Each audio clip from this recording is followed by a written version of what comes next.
The invitation had come in the dead of winter, handwritten on crisp parchment and sealed with a wax emblem of a snowflake. It was addressed to 6 strangers, each with little in common beyond their shared need for escape. They were promised a fully paid retreat to Blackridge Cabin, a secluded getaway deep in the wilderness of Frosthaven Woods. For each of them, the timing was perfect. Too perfect to refuse. The cabin was a place few had heard of and fewer still had seen. Nestled atop a snow-covered ridge, it was accessible only by a winding, icy road that disappeared into the trees. Local legends whispered of strange happenings in the area. Disappearances, ghostly lights, and a biting cold that seemed to seep into the soul. But to the 6 guests, it was a chance for solace and renewal, or so they thought. The group arrived separately, their vehicles struggling against the snow-packed road. First came Lucas, a writer in search of inspiration, his eyes hollow from sleepless nights. Then Naomi, a corporate lawyer fleeing the burnout of city life. Following her were Alex and Taylor, a young couple hoping to mend their fractured relationship. Finally, there was Evelyn, a retired schoolteacher, and Jonah, a photographer chasing his next subject. Each carried their own burdens, their own secrets, as they stepped into the cabin's warmth. Blackridge Cabin was beautiful in its simplicity. The log walls were thick and sturdy, the windows frosted but inviting. A grand stone fireplace dominated the living room, its flames crackling softly. Outside, the snow fell in heavy, silent flakes, and the forest stretched endlessly in all directions. The caretaker, a grizzled man named Howard, greeted them with a warning. "Stay inside after dark," he said. "And no matter what you hear, don't answer the door." The group laughed nervously, dismissing his words as local superstition. But as the sun dipped below the horizon, the cabin's isolation felt less charming and more oppressive. As the group settled in for the evening, a loud thud echoed from the roof, followed by the faint sound of footsteps crunching in the snow outside. When Jonah peered through the frosted window, he swore he saw a figure standing at the tree line, watching them. The first night in Blackridge Cabin was anything but restful. The group gathered around the fireplace, trying to shake off the unease left by Howard's cryptic warning. They introduced themselves, their conversations polite but guarded. Jonah shared tales of his adventures as a nature photographer, and Naomi spoke briefly about her high-pressure career. But beneath their words, an unspoken tension lingered, a sense that none of them belonged here. As the night deepened, the cabin grew colder. The fireplace roared, yet the chill seemed to seep through the walls, gnawing at their bones. Then came the sounds. At first, it was subtle, a faint tapping at the windows, a creak in the floorboards.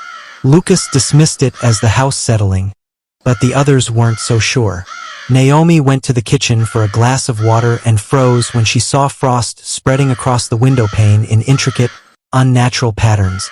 The tapping grew louder, more insistent, and was soon joined by whispers. They were faint, almost imperceptible, like the wind slipping through cracks in the cabin's walls. But as the group fell silent, the whispers became clearer. Words began to form, spoken in overlapping tones. "Let us in." The sound seemed to come from all around them, inside and out. But when Jonah checked the door, it was locked tight, the snow outside untouched. Evelyn, the most skeptical among them, tried to calm the group. "It's just our minds playing tricks," she said. "We're isolated, and it's easy to imagine things." But even she couldn't explain the sudden chill that swept through the room, extinguishing the fire in an instant. The cabin was plunged into darkness, and for a moment, the only light came from the faint glow of the frost on the windows. A loud bang erupted from the back of the cabin, followed by the sound of splintering wood. The group huddled together, their breaths visible in the freezing air. When Lucas shone his flashlight toward the source, the beam revealed claw-like scratches etched into the wooden wall. The following morning brought no reprieve. The group awoke to find the claw marks deeper than they remembered, the frost thicker on the windows. Jonah ventured outside to capture photos of the cabin and the surrounding forest, but what he found was disturbing. The snow around the cabin was untouched except for a single set of footprints that circled the house. They were long and narrow, too large to belong to any human. Worse still, the prints stopped abruptly at the base of a tree, as though whoever or whatever had made them had vanished into thin air. Inside, Naomi and Lucas began searching the cabin for clues. In the attic, they discovered a trunk filled with old photographs and yellowed letters. The images showed a family standing outside the cabin in the 1930s. A father, mother, and 2 children, their expressions somber. One of the letters, written in a shaky hand, described strange occurrences during the family's final winter at Blackridge. The snow speaks to us now. It whispers our names at night, and the children are not themselves. We cannot leave. The cold will not let us. The letter ended abruptly, the ink trailing off the page. As they sifted through the trunk, a cold draft swept through the attic, carrying with it the faint sound of laughter. Naomi turned sharply, her flashlight beam catching a fleeting shadow darting across the wall. When she tried to follow it, she found nothing but frost spreading across the floorboards. Meanwhile, Evelyn and Taylor explored the cellar, where they found a hidden door covered in frost. Behind it was a narrow passage leading to a small, circular room carved from stone. At its center stood an altar covered in symbols that matched the patterns on the frost-covered windows. Evelyn felt a sharp chill as she approached, her breath hitching when she saw a crude carving of a figure cloaked in snow and shadow. Beneath it were the words, "The Cold Watcher sees all." As Evelyn and Taylor turned to leave, the door slammed shut behind them, trapping them in darkness. The temperature plummeted, and from the shadows, a voice whispered, "You are not alone." Evelyn and Taylor banged on the cellar door, their shouts muffled by the oppressive cold. The frost on the walls grew thicker, creeping toward the center of the room. The whispering voice became louder, circling them like an unseen predator. "You came to us. You will not leave." Taylor shone her flashlight wildly around the room, but the light seemed to dim as it passed over the altar. Evelyn steadied her voice, trying to keep calm. "We need to get out of here." Above them, the others had gathered in the main room, oblivious to the pair's predicament. Lucas and Naomi debated what to do next while Jonah showed them the eerie photographs he had taken outside. "Look at the edges," he said, pointing to the images. Each one was bordered by faint, shadowy figures, their shapes distorted as though they were moving through the snow. "These aren't tricks of the light," Jonah said, his voice barely above a whisper. "They're here." As the group argued, the temperature inside the cabin plummeted again. The fire refused to stay lit, no matter how much wood they added, and the frost on the windows thickened until it was nearly opaque. Then the banging started, loud, rhythmic thuds coming from all sides of the cabin. It sounded like something large and heavy was circling the building, testing its defenses. Jonah grabbed his camera and snapped a photo of the front door. When he looked at the screen, his breath caught. A figure stood just outside the door, its form cloaked in frost and shadow. In the cellar, Evelyn and Taylor felt the temperature drop even further, the cold biting through their coats and numbing their fingers. The whispers grew louder and then they stopped. In the silence, a new sound emerged. Slow, deliberate footsteps coming from the passage they had entered. Taylor pointed her flashlight toward the source, her hand shaking. A figure stepped into the light, pale, hollow-eyed, and cloaked in snow. It looked at them with an expression of sorrow before it raised a frost-covered hand and pointed toward the altar. Above, Naomi tried to call for help on her cell phone, but there was no signal. "We have to leave," she said, her voice urgent. Lucas approached the door cautiously, his hand on the handle. "We don't know what's out there," he said, but Naomi shook her head. "It doesn't matter. Whatever's in here is worse." Lucas hesitated before unlocking the door, but when he pulled it open, the snow outside was untouched. The figure from Jonah's photo was gone. As the group stepped outside, the frost around the cabin began to shift, forming intricate, rune-like patterns in the snow. The whispers returned, louder and more insistent. "You cannot leave." The group's escape attempt was short-lived. The snow outside the cabin was deep and untouched, but the air was impossibly cold, cutting through their coats and freezing their breath. The frost-covered runes around the cabin pulsed with a faint blue light, forming a boundary they couldn't cross.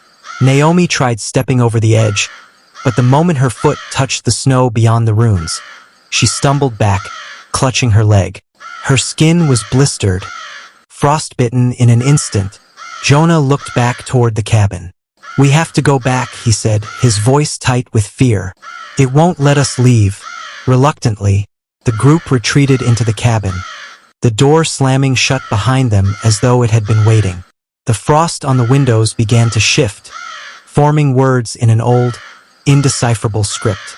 Evelyn and Taylor emerged from the cellar, pale and shivering. "There's something down there," Taylor said, her voice trembling. "It's watching us." Evelyn placed the journal they had found on the table. The pages were filled with drawings of the figure they had seen in the cellar, surrounded by swirling snow and symbols matching the runes outside. The final entry caught Evelyn's attention. "The Cold Watcher has claimed us. We gave it what it asked, but it was not enough. The frost will spread until its hunger is sated." The words sent a chill through the group, deeper than the cold around them. Lucas leaned against the fireplace, his face pale. "What does it want from us?" he asked, his voice cracking. Evelyn hesitated, then said, "It's feeding on us, on our fear, our pain. The more we resist, the stronger it gets." The words hung in the air, heavy with dread. The group argued about what to do, their voices rising in panic. Then the frost on the windows cracked, and the whispers turned into a roar. The cabin shook, and from the shadows, a voice boomed, "Choose." The frost on the floor began to spread, separating the group. Jonah backed into a corner, his camera clutched tightly. Naomi shouted for everyone to stay together, but the frost formed barriers, cutting them off from one another. Lucas stumbled back, his breath coming in gasps as he tried to fight the cold. The voice returned, louder and more forceful. "One must stay." The frost surged toward the center of the room, forming the shape of a hand that pointed toward Evelyn. The others stared, their faces filled with horror, as the voice repeated, "Choose." The frost-bound hand pointed at Evelyn, its form shimmering as the voice echoed through the cabin. "Choose or be taken." Evelyn's face was pale but resolute.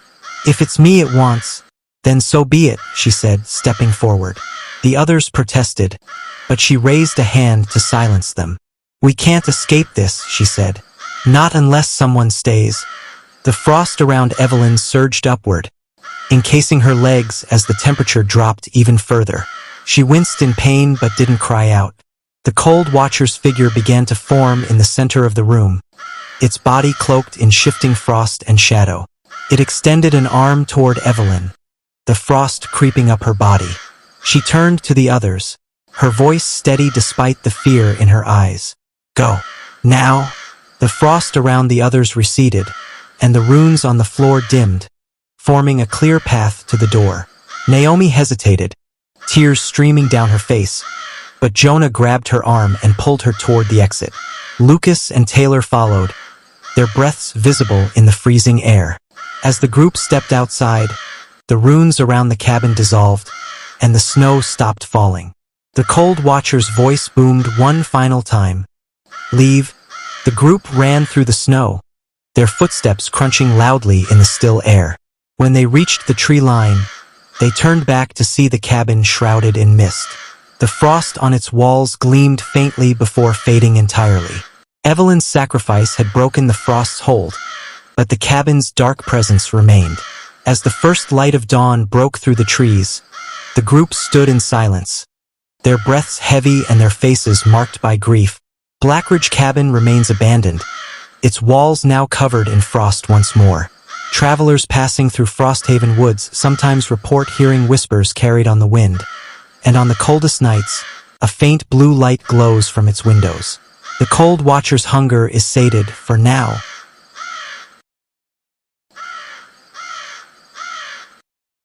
The town of Frostwood was accustomed to harsh winters. Located deep in the northern wilderness, it was a place where snowstorms could last for days and temperatures could drop dangerously low. But this January, the cold felt different. It was sharper, heavier, and seemed to press down on the town like a physical weight. The snow fell relentlessly, piling in drifts that reached the rooftops, and the forest that surrounded Frostwood seemed darker than usual. Few ventured out after nightfall, and those who did spoke of something unnatural moving in the shadows. Among those who braved the cold was Elena, a wildlife biologist conducting a study on the migration patterns of Arctic foxes.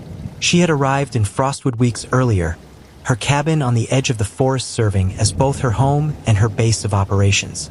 For the first few days, her work had gone smoothly, but as the snow deepened and the nights grew longer, she began to notice oddities. Tracks that started abruptly and ended without explanation. Strange shapes in the treetops that vanished when she approached. And then there were the shadows, dark, elongated figures that moved against the wind, always just at the edge of her vision. On January 12th, Elena decided to venture deeper into the forest to place motion-activated cameras near a frozen creek. The air was painfully cold, her breath forming clouds that hung heavily in the still air. The forest was eerily quiet, the usual sounds of birds and small animals absent. As she worked, securing a camera to a tree, she felt the distinct sensation of being watched. She turned sharply, scanning the snow-covered landscape. At first, she saw nothing but trees and the faint shimmer of ice. But then she noticed it. A shadow, darker than the rest, standing perfectly still among the pines. The shadow didn't move, didn't react, but it was unmistakably there. Elena called out, her voice echoing in the silence. The shadow shifted slightly, then melted into the darkness of the forest. Her heart raced as she finished her work and made her way back to the cabin, the sensation of unseen eyes following her every step. That night, as Elena reviewed the footage from her cameras, she froze. In the corner of one frame, captured just before sunset, was the shadow, tall, dark, and humanoid, standing motionless by the creek. And then, in the next frame, it was gone. Elena couldn't shake the image of the shadow from her mind. She told herself it was a trick of the light, a glitch in the camera, but deep down, she knew better. The following day, she ventured out again, this time accompanied by her dog, Scout, a loyal husky mix who rarely left her side. The air was even colder, the sky an unbroken gray. As they moved deeper into the forest, the silence became oppressive, broken only by the crunch of snow beneath their boots. Near the creek, Elena found more tracks, but these weren't the delicate prints of foxes or rabbits. They were large, elongated, and spaced unnaturally far apart, as though whatever made them had taken massive strides. The tracks led to the edge of the creek and stopped abruptly, as if the creature had vanished into thin air. Scout growled softly, his hackles raised, his eyes fixed on the trees across the creek. Elena followed his gaze but saw nothing. At least nothing at first. Then it happened again. A shadow moved against the wind, weaving through the trees with a fluid, unnatural grace. It stopped just at the edge of her vision, blending into the darkness. Elena gripped Scout's leash tightly, her breath quickening. "Who's there?" she called, her voice trembling. There was no response, only the faint sound of the wind picking up, carrying with it a whisper. It was soft, almost imperceptible, but it was there. "Leave." Elena backed away slowly, pulling Scout with her, her eyes never leaving the spot where the shadow had stood. As she made her way back to the cabin, the wind grew louder, and the whispers followed her, growing in number and intensity. By the time she reached the cabin, she was shaking, her hands numb despite her thick gloves. Inside, she bolted the door and stoked the fire, trying to banish the cold that seemed to cling to her like a second skin. That night, as the wind howled outside, Elena awoke to the sound of scratching at her window. When she looked, she saw nothing but frost. But as she turned away, she heard it again. 3 slow, deliberate taps on the glass. The next morning, Elena drove into town, her mind racing with questions. Frostwood's library was small but well kept, its shelves filled with local histories and folklore. The librarian, an older woman named Margaret, greeted her warmly but hesitated when Elena mentioned the shadows. "You've seen them," Margaret said quietly, her smile fading. "They don't like to be seen." Margaret led Elena to a section of the library dedicated to local legends. Among the dusty tomes and handwritten journals, Elena found repeated references to the cold shadows, entities said to haunt the forest during the darkest months of winter. The stories varied, but they all shared common elements. The shadows appeared in times of extreme cold. They moved with an unnatural grace, and they whispered warnings to those who ventured too close. One journal, written in the late 1800s, described a group of trappers who had gone missing near Frostwood. Their tracks led to a frozen creek, where the snow was marked with long, inhuman footprints. The journal's author, a man named James Hawthorne, claimed to have seen the shadows himself. "They are not of this world," he wrote. "They walk where the cold is deepest, and their touch is death." Elena's hands trembled as she read the final entry. "Do not seek them. Do not follow. If they find you, run." She looked up at Margaret, who was watching her with a mixture of sympathy and fear. "What do they want?" Elena asked. Margaret shook her head. "No one knows. But once they've marked you, they don't stop."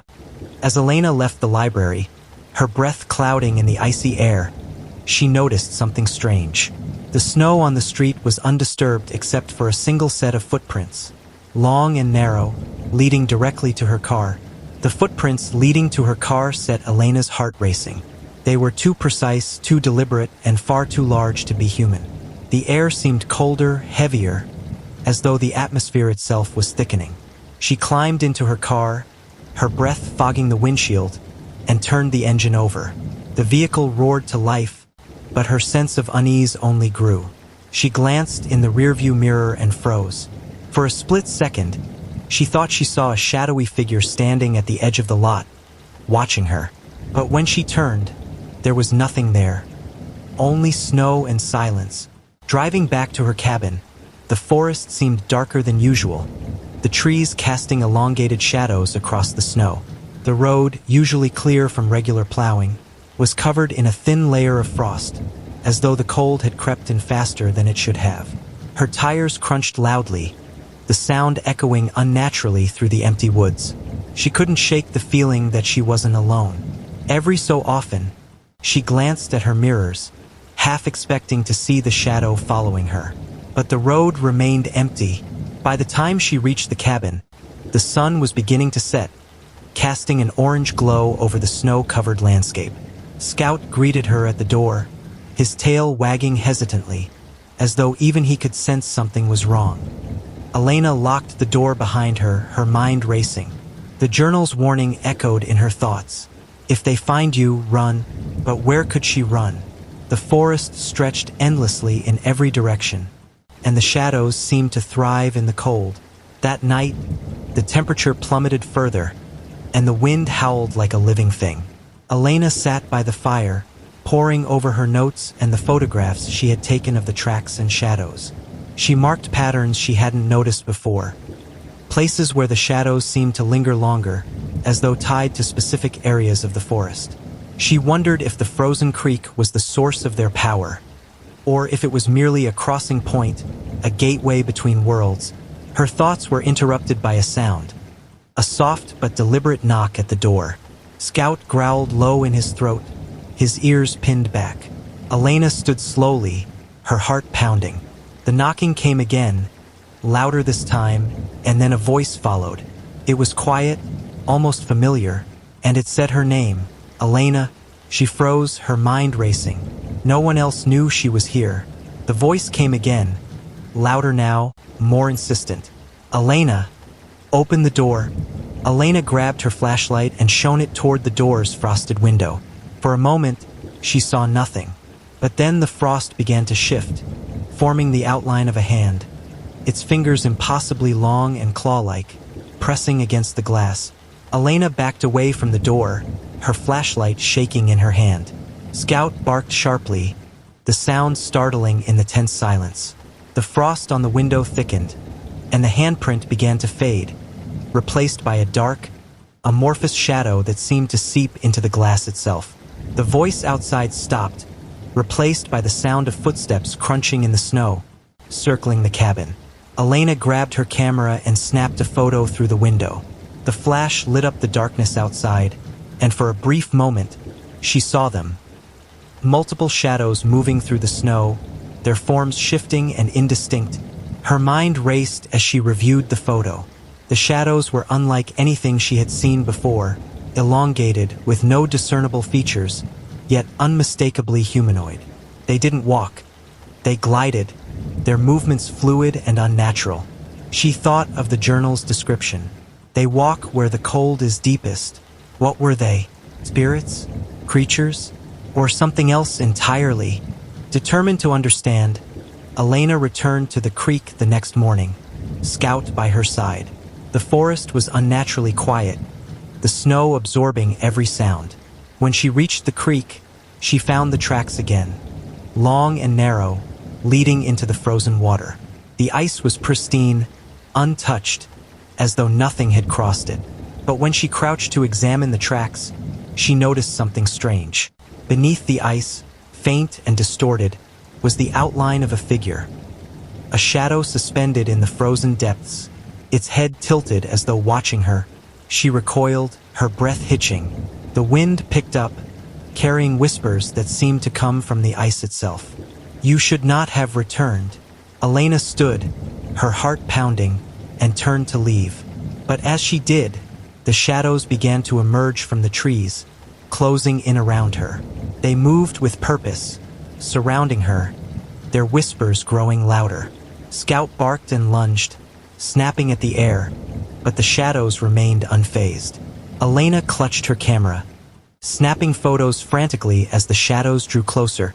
A sudden crack echoed through the forest, and the ice beneath Elena's feet began to splinter. She stumbled backward, her gaze fixed on the frozen creek. The shadow beneath the ice was moving, its form rising toward the surface.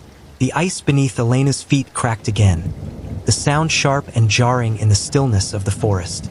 The shadow beneath the surface pressed closer, its form taking shape, a gaunt, hollow-eyed figure with elongated limbs.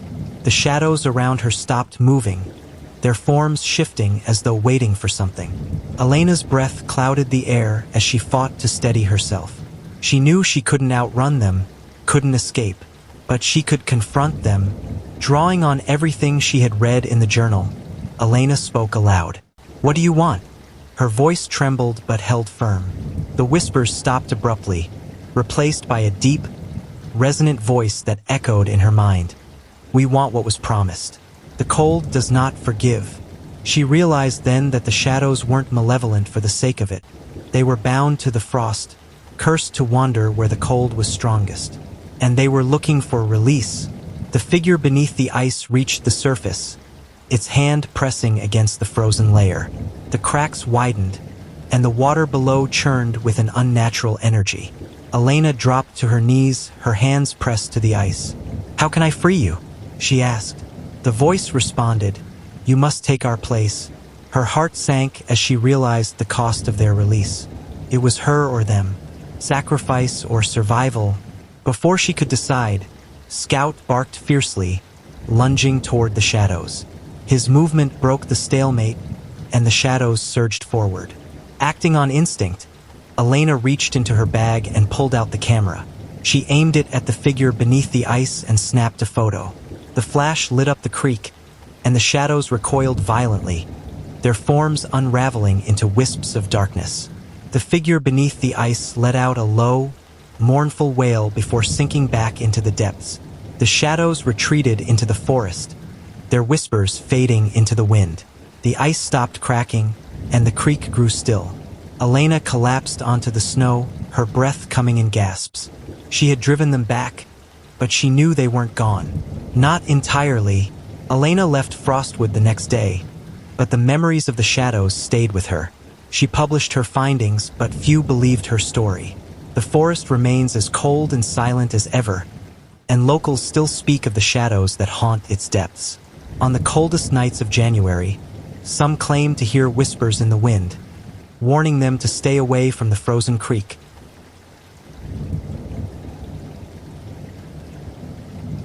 It began with a weather forecast no one paid much attention to. In the small mountain town of Frosthaven, winters were always harsh, and snowstorms were just another part of life. The locals joked about their ability to endure anything nature threw at them. But on January 12th, the snow began to fall heavier than anyone could remember. By the evening, the town was buried under 3 feet of snow, and the wind howled through the streets with an intensity that rattled windows and shook doors. By January 13th, Frosthaven was completely cut off. The main road leading out of town was buried.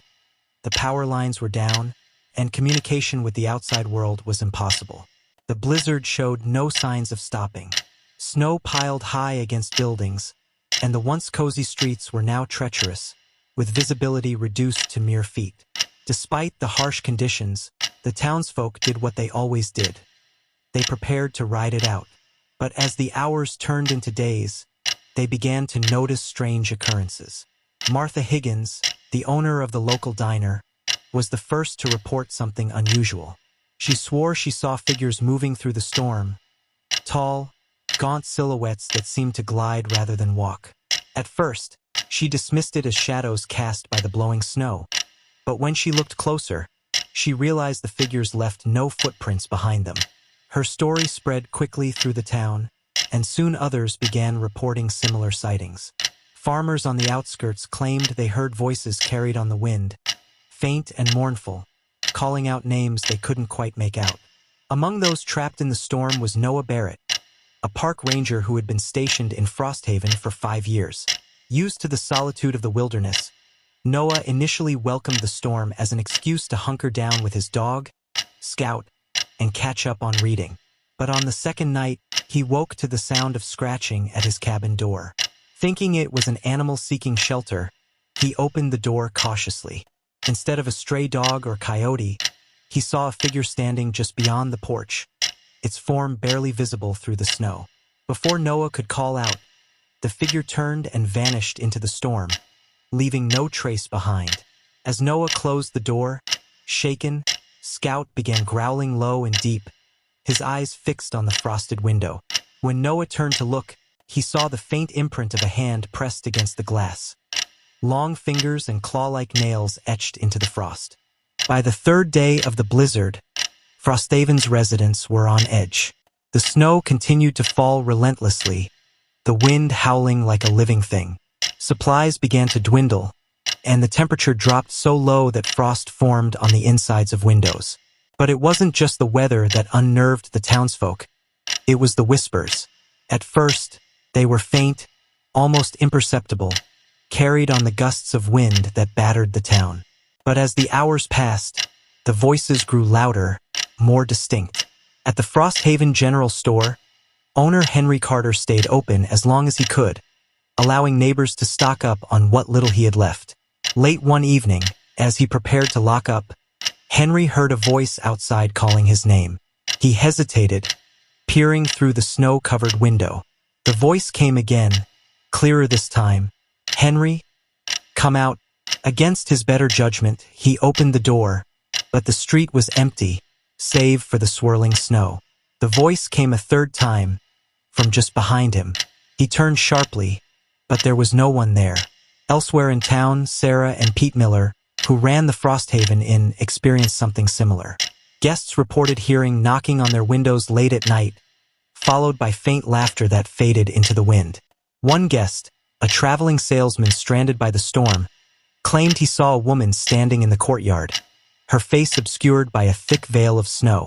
She raised her hand in a slow, beckoning gesture before vanishing into the storm. The next morning, the salesman was gone, his room empty and his belongings left behind. Noah Barrett, increasingly disturbed by the events, decided to investigate. He ventured into town, his snowmobile barely making it through the drifts. When he reached the diner, he found a group of residents gathered around Martha Higgins, who was recounting her latest sighting. She described a figure standing in the middle of the street, its body unnaturally still, as though it were waiting. When she blinked, the figure was gone, but the snow where it had stood was untouched. Noah listened intently, his mind racing. Whatever was happening in Frosthaven, it wasn't natural. As the group debated what to do, the lights in the diner flickered and went out, plunging the room into darkness. The wind outside picked up, and through the howling gale, they all heard it, the faint sound of laughter echoing like a taunt. As the storm raged on, Noah began piecing together the strange events. He spent hours at the Frosthaven Library, poring over old records and newspapers by the light of a kerosene lamp. What he found chilled him to his core. Frosthaven had a history, one that few remembered or chose to speak of. In the winter of 1879, a blizzard of similar magnitude had struck the town. According to the records, several residents disappeared during the storm, their bodies never found. Survivors spoke of figures in the snow and whispers that lured people into the storm, but their accounts were dismissed as hysteria. Digging deeper, Noah found an even older account, a journal kept by a settler named Elias Gray, who described an incident from the early 1800s. Gray wrote of a strange group of travelers who had arrived in Frosthaven just before a blizzard.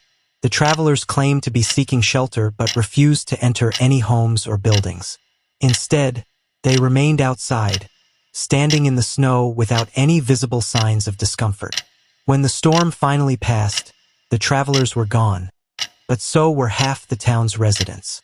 Noah shared his findings with Martha, Henry, and a handful of others who had gathered at the diner for warmth and safety. Together, they pieced together a theory. The storm wasn't just a natural phenomenon. It was a vessel, a force that carried something ancient and malevolent. The figures in the snow weren't victims but entities, drawn to Frosthaven for reasons they couldn't yet understand. As Noah laid out his findings, a sharp knock came at the diner door. Everyone froze, staring at the frosted glass.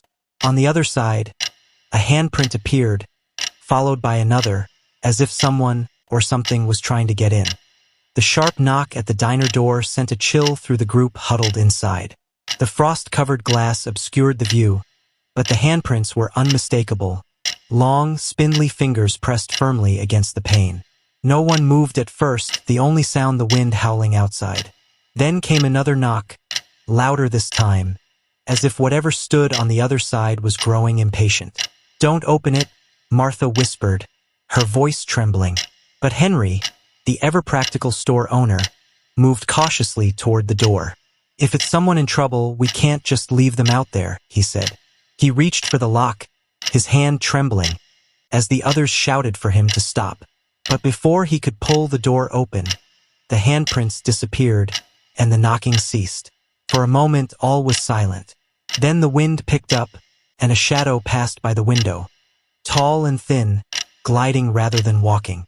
The group watched in stunned silence as more figures emerged from the storm. They moved slowly but deliberately, their forms barely distinguishable against the snow. There were at least a dozen, maybe more, all circling the diner like wolves stalking prey.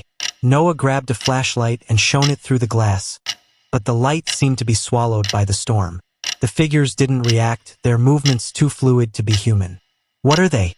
Sarah whispered, clutching her husband's arm. Noah's voice was grim. "They're not people." The figures began tapping on the windows, a slow, rhythmic sound that set everyone's nerves on edge. Then the whispers started again, louder this time, as though the wind carried 100 voices. The group pressed together, their fear palpable, as the temperature inside the diner seemed to drop. The whispers turned to laughter, then to words, fragments of sentences spoken in soft, raspy tones. "Come out. It's so warm here. Don't be afraid." The words weren't just random.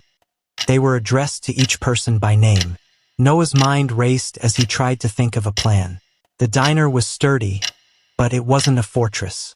If these entities wanted to get in, they wouldn't be able to stop them. He turned to Martha. "Is there a way out? A back door?" Martha nodded, her hands shaking as she pointed toward the kitchen. The group moved as quickly and quietly as they could, but as they reached the back door, a loud crash echoed from the front. The glass had shattered, and the figures were no longer outside. Noah turned back to see one of the entities standing in the doorway. Its form was humanoid but distorted, its face obscured by a veil of snow. It raised an impossibly long arm and pointed directly at him. "You can't leave," it said, its voice layered with the echoes of countless others. The group fled through the kitchen, their breath visible in the freezing air. The whispers followed them, growing louder with every step, as if the storm itself was alive. They emerged into the alley behind the diner, the wind cutting through their coats like knives. Noah led the way, his flashlight barely penetrating the snow. "We need to get to higher ground," he shouted over the gale. "If we can find shelter, we might have a chance." They trudged through the snow, their progress agonizingly slow. The storm seemed to thicken around them, the world beyond their immediate surroundings disappearing into a white void. The figures followed, their movements eerily graceful as they glided through the drifts. Every now and then, one would come close enough for the group to see its face, or rather, the lack of one. Where eyes and mouths should have been, there was only smooth, featureless skin, as pale as the snow. Sarah stumbled, her foot catching on something buried in the snow. Pete helped her up, but when they looked down, they saw what had tripped her. A hand, frozen and partially buried, reaching up from the drift. Sarah screamed, but Noah silenced her with a sharp look. "Keep moving," he said, his voice tense. "Don't look back." But as they pressed on, more shapes began to appear in the snow. Figures frozen in grotesque positions, their faces contorted in terror. It was as if the storm had claimed them, preserving them as warnings. The group finally reached an old church on the edge of town, its steeple barely visible through the blizzard. The doors were unlocked, and they hurried inside, barring them with whatever they could find. The interior was cold and dark, the stained glass windows frosted over. But it was shelter, and for the moment it felt safe. Noah lit a few candles, their flickering light casting long shadows on the walls. "What now?" Henry asked, his voice breaking. Noah didn't answer. His eyes were fixed on the altar, where an old book lay open, its pages filled with symbols he didn't recognize. The book appeared ancient, its leather cover cracked and worn.